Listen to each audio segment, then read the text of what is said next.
The universe is filled with galaxies and galaxy clusters in the space outside our Earth. But there are some places in this universe where there is nothing, meaning there is nothing. We call such a place supervoid. Although many such empty areas have been discovered so far, but today we will talk about a supervoid, which is completely opposite to our universal model, because it is very mysterious and it proves the theory of multiverse instead of Big Bang. 2004 to 2007, NASA's Wilkinson Microwave Anisotropy Probe detected an expanding region in the direction of the constellation Eridanus. The cold spot was revealed in cosmic microwave background data, a large, unusually cold region left over from the Big Bang. Astronomers used surveys such as the Sloan Digital Sky Survey and the NRAO VLA Sky Survey to study the galaxy distribution in that region. They found a giant hypodense region, confirming the existence of a supervoid that could explain the cold spot through the integrated Sachs-Wolf effect, in which a photon loses a slight energy when it passes through an expanding void. And they named this supervoid Eridanus Supervoid. It is also called the cold spot of space. Now, what are these supervoids? A supervoid is an extremely large, nearly empty region of space that contains significantly fewer galaxies, galaxy clusters, and dark matter than the surrounding universe. These vast cosmic voids are among the largest known structures in the universe, spanning hundreds of millions of light-years across. These supervoids can range from 100 to 500 million light-years in diameter. For comparison, our galaxy is only about 100,000 light-years wide. Supervoid contain far fewer galaxies than average regions of space. Some may have only 10 to 20% the density of the cosmic average. They mostly filled with extremely diffuse gas, very little dark matter compared to galaxy-rich regions. Supervoids can affect the cosmic microwave background, CMB radiation. Those photons passing through voids lose energy, causing slight temperature dips in the CMB. Now, how a supervoid formed. Supervoids are vast, nearly empty regions of space that form due to the large-scale structure of the universe and the interplay of gravity, dark matter, and cosmic expansion. Their formation is a gradual process that takes billions of years and is influenced by the initial conditions of the universe after the Big Bang. Right after the Big Bang, the universe was tiny and very dense. At that time, tiny random changes, called quantum fluctuations, happened in how matter and energy were spread out. Some areas had a bit more, some a bit less. Then came a moment called cosmic inflation, when the universe expanded extremely fast. In this expansion, two types of regions were formed. One region was very dense, which later turned into galaxies and galaxy clusters. And the second low-density region, which expanded and turned into voids. Supervoids originate from these underdense regions, where matter was slightly less concentrated than average. Over billions of years, gravity shapes these underdense regions into supervoids. Matter is pulled away into denser filaments and clusters, cosmic web. Dark matter's gravitational influence accelerates the evacuation of matter from voids. Expansion of space, due to dark energy, helps stretch voids even larger. As a result, supervoids grow emptier and larger over time.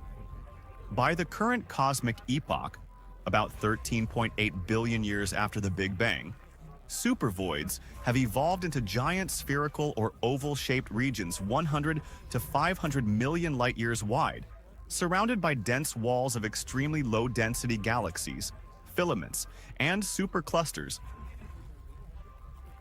The first supervoid discovered in 1981 is named Bode's Void. When astronomer Robert Kirshner and his team were mapping the positions and distances of galaxies by measuring redshift, the way light stretches as objects move away in the expanding universe. Now I have explained what redshift is in the previous video. Now this data helps to create a 3D map of galaxy distribution. They were surveying the redshift of galaxies in the direction of the constellation Bootes. In the Bootes region of the sky, they found a huge, nearly empty space where thousands of galaxies were expected, but only a few were found. This region was around 330 million light-years across, much larger than anything void-like seen before. Further observations confirmed that this was a real structure, a supervoid, not just a gap in data or dust-obscured area. It was the first evidence of the universe's cosmic web structure, with galaxies arranged in filaments and walls and vast empty voids between them. It changed how scientists understood the large-scale structure of the universe. It is 700 million light-years away from Earth and 330 million light-years across, which can accommodate thousands of galaxies. To date, more than 1,000 supervoids have been identified using data from large-scale galaxy surveys. Now, why is this Eridanus Supervoid special, and why is it said that it shouldn't be there?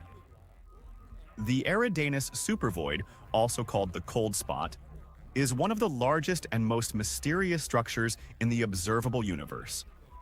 It's a nearly empty region of space, spanning an astonishing 1 billion light-years across, where there are far fewer galaxies than expected. This void is also associated with an unusual cold region in the cosmic microwave background, the afterglow of the Big Bang. While most of the universe has small temperature fluctuations, this spot is unusually cold, defying standard cosmological models. According to the Big Bang theory, matter should be distributed somewhat evenly across the universe. Voids exist, but none as large or as empty as the Eridanus Supervoid. Too big to exist? Current physics suggests such a massive void shouldn't have had enough time to form. It is approximately 1.3 billion light-years in diameter, making it one of the largest supervoid known to date, and is approximately 3 billion light-years from Earth. Now, why this supervoid is strange? Because such a large supervoid would take billions of years to form, but it came into existence just a short time after the Big Bang, which is almost impossible. And the second most strange thing about it is its temperature, which is much lower than other supervoids. While the average temperature of the cosmic microwave background of other supervoids is about 2.725 Kelvin, the average CMB temperature of this Eridanus supervoid is 70 microkelvin, which is colder than the average CMB temperature. That might sound tiny, but in cosmology, that's a big deal, especially over such a large area of the sky. And this is where its parallel universe theory comes in. The Eridanus Supervoid in the cosmic microwave background, CMB, is unusually large and cold. Normal cosmological models are unable to explain why it is so large and cold. A vast empty region of space through which light has passed and lost energy. But where did this energy go? Now, if the multiverse hypothesis is believed, then our universe is one of many bubble universes in a vast multiverse. If another universe, or bubble, collided with our universe early in its history, it could leave an imprint in the cosmic microwave background. That imprint might appear as a cold, round spot, just like the cosmic microwave background cold spot in the Eridanus region.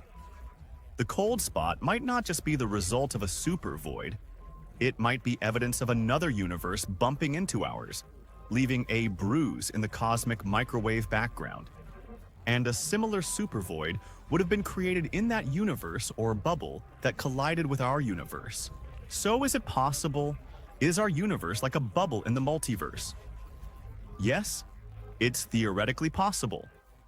Many well-respected theories in modern physics allow for the possibility of a multiverse, including inflationary cosmology, eternal inflation, according to which our universe may be one bubble in a vast inflating space. New bubbles, universes, constantly form, each with different physical laws. Second, quantum mechanics, according to which every possible outcome of a quantum event happens in a different, branching universe. And third, cosmic collisions, according to which our universe might bear scars, like the cold spot, from collisions with other universes. The math allows for it under some inflation models. Some physicists think it's just a statistical fluke. Others say the cold spot is too strange to be random.